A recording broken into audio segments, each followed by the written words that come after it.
Salut, je suis Vincent Lopez et je te présente Ensemble, impactons demain.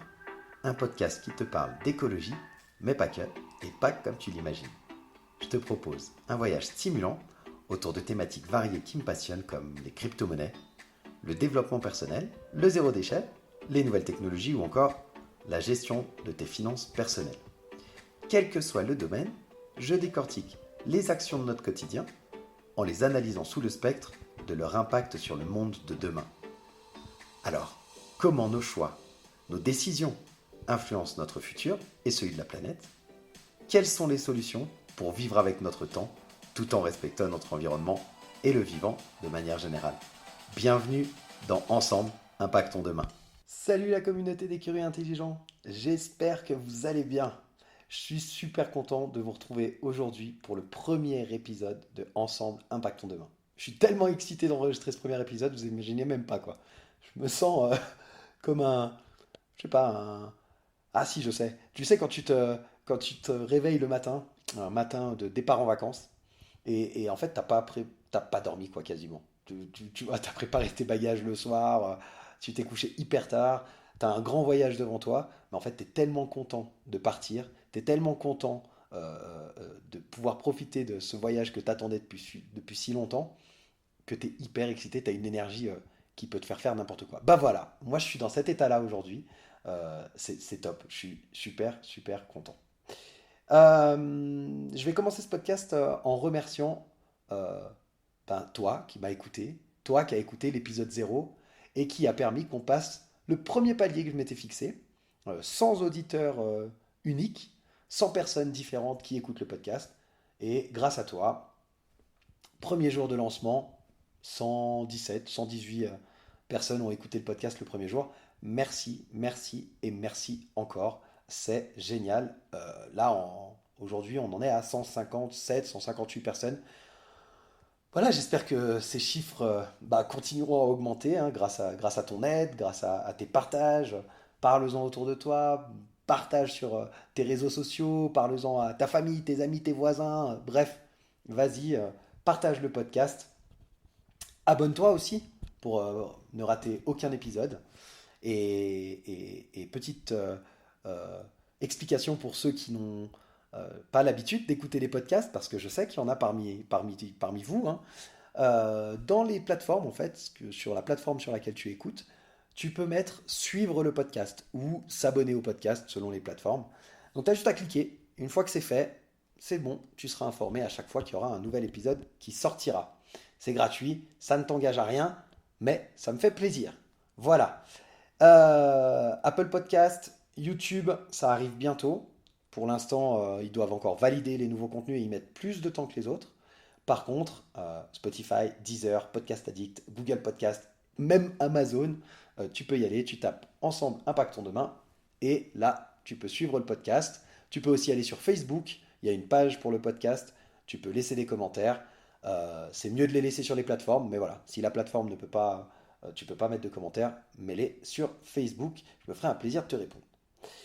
Donc merci beaucoup pour cet objectif de 100 personnes qui est déjà atteint et j'espère que ça va continuer à augmenter. Alors, de quoi on va parler aujourd'hui? Après beaucoup de réflexion, j'ai pensé qu'il était assez important de faire un épisode sur l'écologie avant d'aborder d'autres sujets. C'est le fil rouge de l'émission Ensemble Impactons Demain, donc je trouvais important de définir ce qu'est l'écologie, de quoi on parle, de quoi on parle quand on en parle, d'où ça vient, etc., etc. Une petite leçon d'écologie, quoi. Donc, si tu veux tout savoir sur l'écologie, c'est bon, t'es au bon endroit, c'est le moment. D'abord, pour commencer, moi j'aime bien parler d'étymologie, tu vois, comprendre c'est quoi en fait le sens du terme, d'où il vient, etc. Et donc, le sens et la signification du mot écologie, ça vient du grec oikos, qui veut dire maison ou lieu d'habitation, et puis logos, qui signifie étude ou science. Petite aparté culture générale, tu sais ce qu'on dit, hein, les mots, ils peuvent en dire long sur leur signification. Et c'est le cas pour les mots qui finissent en logis, c'est toujours une étude ou une science qui se concentre sur le sujet du début du mot. Par exemple, comme si tu prends la psychologie, bah, elle étudie le psyché, qui veut dire l'esprit, donc elle étudie l'esprit humain. Bah voilà, c'est pareil, c'est comme ça. Écologie, c'est l'étude de la maison ou de l'habitation. Voilà, maintenant tu es un expert en étymologie, tu pourras impressionner tes potes lors des dîners, etc. Et donc, quand on reprend juste cette étymologie, je trouve que c'est pas hyper parlant comme définition, quoi. Je préfère la définition qui est donnée entre autres par l'Organisation des Nations Unies, hein, l'ONU, qui définit l'écologie comme la branche de la biologie qui étudie les relations entre les êtres vivants et leur environnement. C'est une définition qui est simple, qui est facile à comprendre. Franchement, c'est quand même plus sympa, quoi. Donc moi, je garde cette définition générale et je te la partage. Ok? Maintenant, on part pour l'histoire de l'écologie.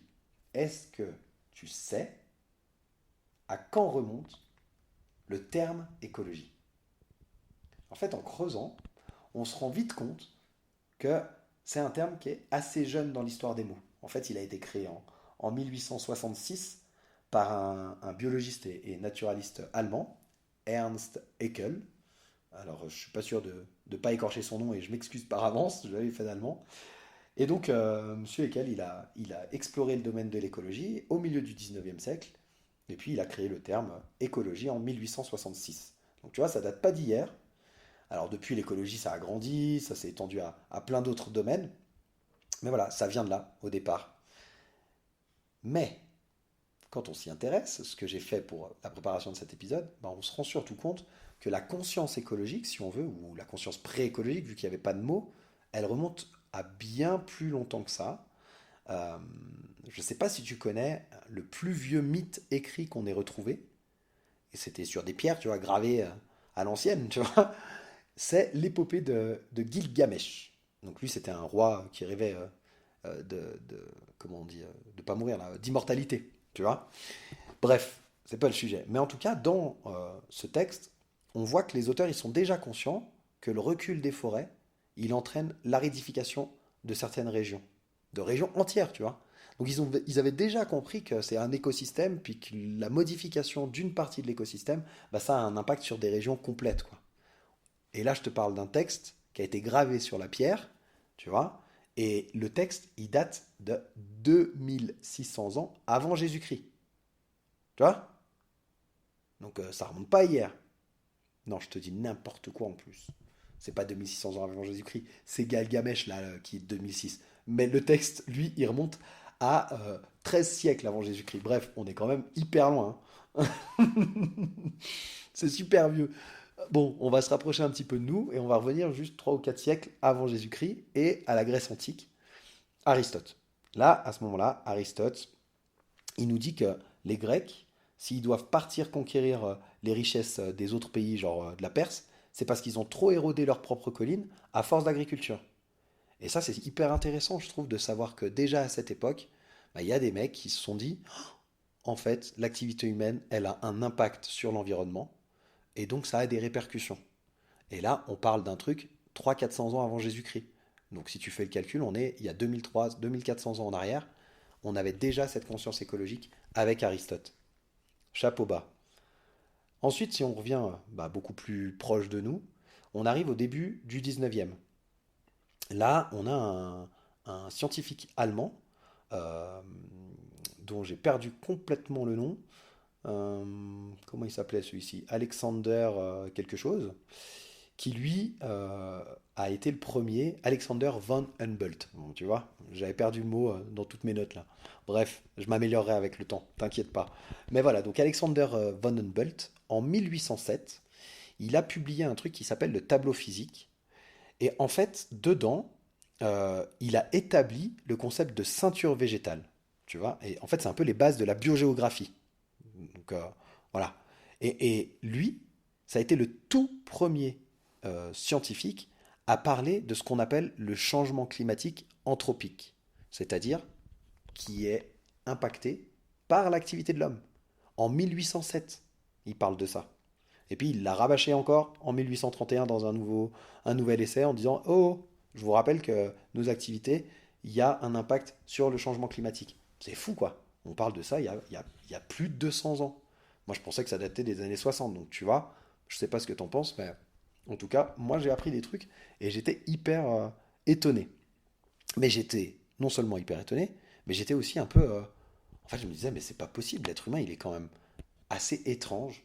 Ça fait 200 ans qu'on a un mot, presque 200 ans qu'on a un mot qui parle du concept d'écologie. Ça fait plus de 200 ans qu'il y a un mec qui a dit attention, l'activité humaine elle est en train d'impacter le changement climatique.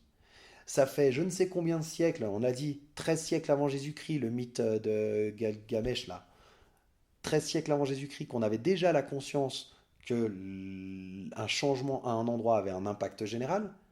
Aristote, 3-4 siècles avant Jésus-Christ, qui avait déjà compris que l'activité humaine elle avait des répercussions sur l'environnement. Bon, bah, malgré tout ça, et malgré tous les scientifiques qui nous rabâchent depuis en tout cas une dizaine d'années, 20, 30, peut-être même 40 ans, qu'on est en train d'aller droit dans le mur, malgré tout, tu as encore des mecs à qui il faut que tu expliques et que tu justifies que non, non, l'écologie, c'est pas une option, tu vois, c'est une nécessité absolue si on veut pas aller droit dans le mur. Il y a un scientifique dans les années 70, j'ai plus la date exacte en tête, je t'en reparlerai dans un autre épisode, qui a écrit le rapport Mistral.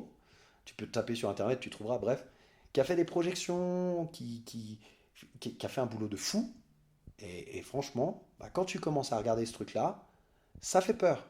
Les projections, elles font peur. Alors, l'être humain, il est hyper intelligent, et je sais que grâce à l'intelligence collective et grâce à la communauté, entre autres, des curieux intelligents qui m'écoutent, grâce à toi qui es en train d'écouter, on va réussir à faire changer les choses, mais c'est quand même assez barge de se dire, ça fait des centaines d'années qu'on sait un certain nombre de trucs, mais qu'on fait l'autruche, et puis on attend jusqu'à être au pied du mur. Je sais pas, moi je me rappelle quand j'étais enfant, tu vois, je me considère pas comme vieux, tu vois, j'ai une quarantaine d'années. Quand j'étais gamin, tu peux regarder sur internet, tu vas prendre tes petits doigts là, tu vas pianoter, et puis tu vas te rendre compte que dans les années 90 ou dans les années 2000, tu vas prendre les recherches qu'il y a, tu vas prendre les relevés de température, tu regardes comment on appelle ça là, l'augmentation de la température, tu sais. Faut pas dépasser les 1 ou 1,5 degré, peut-être même 2 degrés, enfin ça dépend des scientifiques quoi. Bref, bah, tu regardes dans les années 90 ou dans les années 2000 où est-ce qu'on en était, tu regardes dans les années 2020 où est-ce qu'on en est, puis tu regardes le changement dans une région donnée à un moment donné, l'hiver ou l'été, enfin, et tu vois bien qu'il y a un changement climatique. T'as pas besoin d'être scientifique et d'avoir fait des études de fou, quoi. Aujourd'hui, on a accès à ces données-là facilement. On le voit, l'été 2022, euh, ça a été l'été de tous les records. Il y a eu des incendies en pagaille, des températures de fou, une sécheresse malade pour l'Europe, en tout cas pour une partie de l'Europe. Puis à côté de ça, tu as des ouragans et, et des événements climatiques hyper forts de l'autre côté de l'Atlantique. Donc, bref, j'ai été assez impressionné de me rendre compte de tout ça en faisant les recherches pour cet épisode. Et voilà, j'ai appris des choses, donc je suis content, c'était cool, c'est aussi le but de ce podcast. Et j'espère que toi aussi, tu as appris un certain nombre d'éléments aujourd'hui. Voilà, c'était un podcast un petit peu particulier parce qu'on a parlé que écologie et que ce ne sera pas du tout le cas des futurs épisodes. Mais voilà, je pensais que c'était assez important de pouvoir définir ce que c'est et de s'intéresser un petit peu à d'où ça vient tout ça, quoi. Donc, je te le rappelle, hein, il y a les sources qui sont sous l'épisode, dans la description. Tu pourras trouver toutes les sources sur lesquelles je me suis appuyé et comme ça, tu pourras aller vérifier tout ce que j'ai dit. Et si tu as aimé l'épisode, partage-le. Si tu ne l'as pas aimé, n'hésite pas, dis-le dans les commentaires. Dis-moi pourquoi t'as pas aimé, ce que t'as aimé, ce que t'as pas aimé. Dis-moi les sujets que tu voudrais aborder. Et puis, ben, je te le rappelle, partage et mets des commentaires. C'est ça qui référence le podcast sur les plateformes. En attendant la semaine prochaine, je te souhaite une bonne fin de semaine, un très bon week-end. Et on se retrouve mercredi prochain pour l'épisode 2 de Ensemble Impactons Demain, où je te parlerai podcast, technologie du podcast, histoire du podcast, impact de l'écoute du podcast. Bref, on va parler podcast la semaine prochaine. Donc sois au rendez-vous et je te dis très bonne semaine. Salut!